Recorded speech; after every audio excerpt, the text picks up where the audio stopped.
Jail के अंदर अरविंद केजरीवाल जी को रखना चाहते हैं सिर्फ पॉलिटिकल कैदी बना के, क्योंकि मोदी जी डरते हैं अरविंद केजरीवाल से। अब ये बात पूरा देश जान गया। सत्य और न्याय की अंत में जीत होगी, इसमें कोई दो राय नहीं है। आप इतिहास उठा के देख लीजिए, हमेशा सत्य जीतता रहा है, हमेशा न्याय की जीत। 21 दिन के लिए बाहर आए थे अरविंद केजरीवाल। 400 का सपना मोदी जी का 240 पे लाके पटक दिया।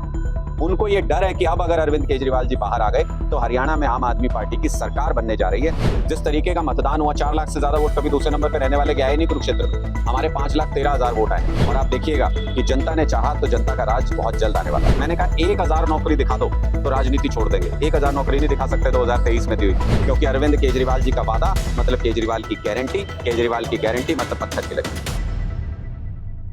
नमस्कार, पंजाब केसरी टीम में आपका स्वागत है। और अरविंद केजरीवाल को एक बार जमानत मिलने की सूचना पर आप पार्टी कार्यकर्ताओं में काफी खुशी का माहौल देखने को मिला था, लेकिन कहीं ईडी ने रोड़े अटकाए तो अब सीबीआई ने एक और मामले में उनको गिरफ्तार कर लिया है और अब उनकी जमानत याचिका को लेकर दिक्कतें बढ़ती जा रही हैं।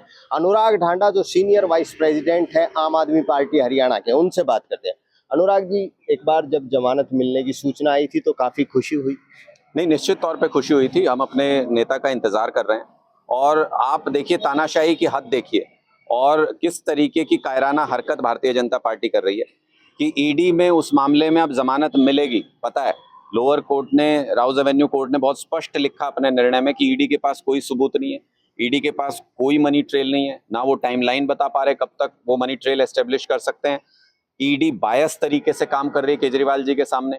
ये सारी बातें उस ऑर्डर के अंदर बहुत स्पष्ट हो गई हैं, लोगों को पता भी चल गई, पूरे देश को पता चल गया कि कुछ नहीं है इस मामले में। अब अरविंद केजरीवाल जी की जमानत होने वाली है, ये भारतीय जनता पार्टी को पता है। और जैसे ही भारतीय जनता पार्टी को ये पता चला, उनके हाथ पांव फूल गए। फर्जी मामला सीबीआई का, उसमें उठा करके उसमें गिरफ्तार कर लिया, उसमें रिमांड मांग रहे हैं। वही मामला है, उसी केस में ईडी की अलग जांच चल रही है, सीबीआई की अलग जांच चल रही है। जब ईडी के इतने स्ट्रॉन्ग कानून होने के बावजूद कोई सबूत नहीं मिले, जमानत मिलने जा रही है, तो सीबीआई में क्या क्या कर लेंगे उस मामले में।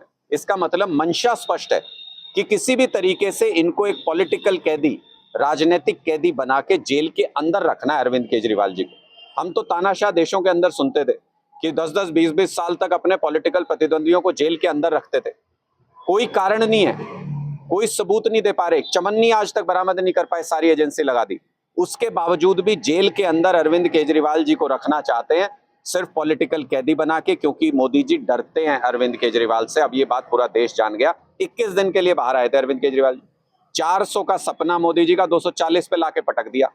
उनको ये डर है कि अब अगर अरविंद केजरीवाल जी बाहर आ गए तो हरियाणा में आम आदमी पार्टी की सरकार बनने जा रही है। इसलिए भारतीय जनता पार्टी बौखलाहट में झूठे सच्चे केस लगा के जेल के अंदर डाल। लेकिन अनुराग जी, हम लोग जुडिशरी पर विश्वास करने वाले लोग हैं, आप तो उसी पर सवाल उठा रहे हैं क्योंकि कोर्ट का फैसला है। नहीं, मैं कहाँ उन पे सवाल उठा रहा हूं, मैं तो एजेंसियों पे सवाल उठा रहा हूं। कोर्ट ने ही तो फैसला दिया था कि जमानत दी जाती है। सुप्रीम कोर्ट ने यह कहा कि हाई कोर्ट का रुख अनयूजुअल था। ऐसा कभी हुआ नहीं कोर्ट के अंदर कि आप कागज लिए बिना, निचले कोर्ट के ऑर्डर लिए बिना आप पहुंच जाओ, जी देना जरा उस पर एक स्टे देना। सुप्रीम कोर्ट ने उसको अनयूजुअल माना है। सुप्रीम कोर्ट में अब यह मामला आएगा, हमको पूरी उम्मीद है कि उस मामले में जमानत होगी, क्योंकि तथ्य अब सामने आ गए हैं, क्योंकि कोई सबूत उस मामले के अंदर नहीं है। मैं तो ये कह रहा हूं कि एजेंसियों का दुरुपयोग करके, कोर्ट ने तो नहीं जेल के अंदर से कस्टडी चेंज करके और सीबीआई के पास भेजा अरविंद जी को। सीबीआई गई अचानक से, जब उनको लगा बेल मिलने वाली है कल, सीबीआई गई अचानक से जेल के अंदर, उसी मामले फर्जी मामला एक बना करके गिरफ्तार कर लिया और फिर रिमांड मांगने के लिए कोर्ट के सामने चले गए। पहला ही रिमांड 5 दिन का जो मांगा, उसको भी कोर्ट ने रिड्यूस करके कहा है कि 3 दिन की कस्टडी हम आपको देते हैं, जिसका स्पष्ट मतलब है कि कोर्ट भी बहुत ज्यादा एजेंसी से सहमत नहीं है। लेकिन एजेंसी जैसे जैसे प्रेजेंट करेंगे, सिस्टम को पूरे को करप्ट करके इस्तेमाल कर रही है भारतीय जनता पार्टी। सिस्टम जैसे जैसे कोर्ट के सामने तथ्य रखेगा, कोर्ट उसी के आधार पर फैसला करता है। अगर आप एजेंसी को भ्रष्ट तरीके से, गलत तरीके से इस्तेमाल करेंगे, निश्चित तौर पर फैसले प्रभावित होते हैं उससे, निश्चित तौर पर फैसले डिले होते हैं उससे, निश्चित तौर पर फैसलों के अंदर बहुत देरी होती है इन सब चीजों से। वही कर रहे हैं, सीबीआई ईडी का इस्तेमाल करके किसी भी तरीके से जेल के अंदर रखना चाहते हैं। मतलब उम्मीद है अभी, क्योंकि सुप्रीम कोर्ट में याचिका लगाई थी वो वापस ले ली जैसे ही सीबीआई ने गिरफ्तार किया, तो अभी आगे भविष्य में उम्मीद है कि अभी और याचिका लगाएंगे? नहीं, देखिए, क्योंकि परिस्थितियां बदलती हैं तो उसके अनुसार याचिका भी बदलती है। जब हम सुप्रीम कोर्ट में गए थे तो उस वक्त हम हाई कोर्ट ने जो वर्बल स्टे कहा था और जो रिजर्व किया था ऑर्डर, उसके अगेंस्ट गए थे। और अब जो अपील करेंगे सुप्रीम कोर्ट के अंदर वो अलग तरीके से करेंगे। निश्चित तौर पे पार्टी सुप्रीम कोर्ट जाएगी और इस मामले को वहां पर पुरजोर तरीके से रखेंगे, सारे तथ्य बताएंगे कि कैसे एक भी सबूत हुए बिना भी जेल के अंदर रखने का प्रयास किया जा रहा है। माननीय सुप्रीम कोर्ट से हमें पूरी पूरी उम्मीद है, हमें इंसाफ मिलेगा, सत्य और न्याय की अंत में जीत होगी, इसमें कोई दो राय नहीं है। आप इतिहास उठा के देख लीजिए, हमेशा सत्य जीतता रहा है, हमेशा न्याय की जीत। अनुराग जी, ये बात अरविंद केजरीवाल की, आप सीनियर वाइस प्रेसिडेंट हैं हरियाणा आपके। चुनाव महज तिथि डिक्लेयर होनी बाकी है, चुनावी मोड में है। कांग्रेस और बीजेपी, ये कहा जा रहा है आमने सामने का मुकाबला है, तो उसके बीच में कहीं लगता है कि आम आदमी पार्टी भी विकल्प के तौर पे है? देखिए, आम आदमी पार्टी अब तीसरे विकल्प के तौर पे हरियाणा में स्थापित हो चुकी है।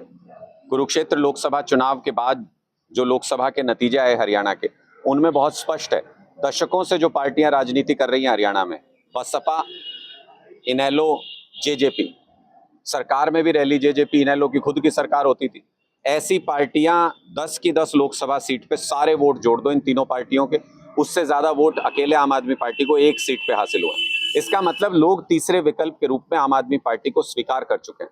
जिस तरीके का मतदान हुआ, 4 लाख से ज्यादा वोट कभी दूसरे नंबर पे रहने वाले के आए नहीं कुरुक्षेत्र में, हमारे 5,13,000 वोट आए हैं, लोगों का खूब प्यार मिला है। हम तीसरा विकल्प है, हम इस तीसरे विकल्प को स्थापित करने का हमने लक्ष्य रखा था, हमने वो कर दिया है। हम इस तीसरे विकल्प को लोगों के बीच लेके जाएंगे। अरविंद केजरीवाल जी के मुद्दों को, स्कूल, अस्पताल, बिजली, पानी, युवाओं के लिए रोजगार, किसानों को सही रेट, ये सारे मुद्दे लेके लोगों के बीच में जाएंगे। उनको कहेंगे एक मौका हरियाणा के लाल केजरीवाल को दीजिए। जैसे दिल्ली और पंजाब में स्थितियां हमने सुधारी, जैसे वहां के लोग पसंद करते हैं विधानसभाओं में आम आदमी पार्टी को, वैसे ही हरियाणा के लोगों को भी हमारा काम पसंद आएगा। लेकिन कांग्रेस और बीजेपी तो आपको विकल्प मानते ही नहीं है। अगर हम बात करें फिलहाल मौजूदा सीएम नायब सैनी की या भूपेंद्र सिंह हुड्डा की, कहीं अपनी जनसभाओं में आप लोगों को तो वो ये सोचते ही नहीं है कि ये कोई पार्टी मैदान में भी है, अपनी चर्चाएं भी नहीं करते हैं। देखिए, उनको थोड़ी बनवाना है, उनसे थोड़ी वोट लेना है, हमको जनता से वोट लेना है। आम आदमी पार्टी की खासियत यही है कि जहां दूसरी पार्टियां आप देखोगे कि बड़ी बड़ी रैलियां कर रही हैं, बड़े बड़े राजनीतिक दिखावे के प्रोग्राम कर रहे हैं, आम आदमी पार्टी ने जन संवाद कार्यक्रम शुरू किया है। हम सीधे लोगों तक जाते हैं, लोगों से कहते हैं अगर आपके काम करने वाले हैं, आपके काम करते हैं दिल्ली में भी, पंजाब में भी, आपको पसंद हो तो आप हमको लेके आओ। हम सीधे लोगों के बीच जा रहे हैं। जनसंवाद पूरे हरियाणा के अंदर अगले 15 दिनों में होने वाला है, एक एक गांव के अंदर। उसमें सब मुद्दे रखेंगे, लोगों से चर्चा करेंगे, उनकी क्या मंशा है, कैसी सरकार चाहते हैं, और हरियाणा के लाल के लिए एक मौका उनसे मांगेंगे। हम पूरे हरियाणा की जनता से सीधे सीधे संपर्क कर रहे हैं और आप देखिएगा कि जनता ने चाहा तो जनता का राज बहुत जल्द आने वाला है। आपका जनसंवाद कार्यक्रम, भूपेंद्र सिंह हुड्डा का विपक्ष आपके समक्ष, मौजूदा सरकार की घोषणाएं, कहीं नए जिले, कहीं प्लॉट दिए जा रहे हैं, कैसे बात बनेगी? देखिए, हार सामने दिख रही है तो घोषणाएं तो करेंगे। अगर करना था तो 9.5 साल तक किसने हाथ बांध रखे थे भाई? खट्टर साहब के हाथ बांधे थे किसी ने कि गोहाना को जिला मत बना देना जी, झांसी को जिला मत बना देना जी। कब से मांग कर रहे हैं लोग, लेकिन कभी भी बनाया नहीं पहले। इसका मतलब चुनाव सामने आ गया, घोषणा कर दो, बाद में देखेंगे। हर बार तो यही करती है बीजेपी। अभी याद आया इनको कि प्लॉट देंगे, 9.5 साल से सो रहे थे। अभी याद आया इनको कि अब 50,000 नौकरी देंगे। 2023 में भी एक आधा 50,000 नौकरी देंगे। मैंने कहा 1,000 नौकरी दिखा दो तो राजनीति छोड़ देंगे। 1,000 नौकरी नहीं दिखा सकते 2023 में दी हुई, अब फिर वही वादा कर रहे हैं 50,000 नौकरी देंगे। तो बार बार जब आप कहते हैं शेर आया, शेर आया, शेर आया, तो एक बार के बाद लोग यकीन करना बंद कर देते हैं। भारतीय जनता पार्टी उस स्थिति में पहुंच चुकी है कि इनके वादों को अब लोग जुमला कहने लगे, इसलिए इनकी बातों पर यकीन नहीं करते। मुझे पूरा यकीन है इस बात का कि हरियाणा के लोग इस बात को समझ रहे हैं, स्वीकार कर रहे हैं कि उनके हरियाणा में पैदा हुआ हरियाणा का बेटा अरविंद केजरीवाल जब दिल्ली में जाके पूरी राजनीति बदल सकता है, जब लोगों के लिए काम कर सकता है, पंजाब में जाके लोगों के लिए इतना काम कर सकता है, देश की राजनीति बदल सकता है, तो अपनी जन्मभूमि के लिए क्या कुछ नहीं कर सकता। लोग इंतजार कर रहे हैं कि अरविंद केजरीवाल जी की विचारधारा एक विकल्प बन के सामने आए। हमने वो विकल्प सामने रख दिया। भूपेंद्र हुड्डा का 6,000 रुपए बुढ़ापा पेंशन देने का वायदा, 100 गज के प्लॉट देने का वायदा, बिजली के बिलों में माफी करने का वायदा, इस तरह के वायदे ये लोग कर रहे हैं, तो क्या जनता आपकी तरफ कैसे पहुंचे? अरविंद केजरीवाल जी का मुफ्त बिजली देने का वादा, अरविंद केजरीवाल जी का मुफ्त इलाज देने का वादा, अरविंद केजरीवाल जी का शानदार सरकारी स्कूल फ्री एजुकेशन देने का वादा, अरविंद केजरीवाल जी का शानदार सर्विस, घर घर में पानी और वो भी फ्री में देने का वादा, अरविंद केजरीवाल जी का एक एक युवा को रोजगार देने का वादा, अरविंद केजरीवाल जी का किसानों को उनका हक देने का वादा, ये वादे भारी पड़ेंगे किन्हीं भी और वादों पर, क्योंकि अरविंद केजरीवाल जी का वादा मतलब केजरीवाल की गारंटी, केजरीवाल की गारंटी मतलब पत्थर की लकीर। तो अनुराग ढांडा, साफ तौर पर इनका ये कहना है कि चाहे कोई भी वायदे कर लें कांग्रेस हो या बीजेपी, लेकिन अरविंद केजरीवाल का दिल्ली मॉडल और पंजाब में जो आप पार्टी की सरकार है वो मॉडल हरियाणा के विधानसभा चुनाव में काम करेगा। और एक तीसरे विकल्प के तौर पर आम आदमी पार्टी हरियाणा में उभर कर सामने आएगी और जो वायदे ये लोग कर रहे हैं वो वायदे पूरे करके दिखाएंगे। और उनका दावा है कि सत्ता अब की बार आम आदमी पार्टी के हाथ आने वाली है। रोहतक से मैं दीपक भारद्वाज, पंजाब केसरी टीवी। हमसे जुड़े रहने के लिए हमारे YouTube चैनल को सब्सक्राइब करें और नई वीडियो की नोटिफिकेशन के लिए बेल आइकॉन को दबाएं। अगर आप ये वीडियो Facebook पर देख रहे हैं तो लाइक जरूर करें और ज्यादा से ज्यादा शेयर करें। धन्यवाद।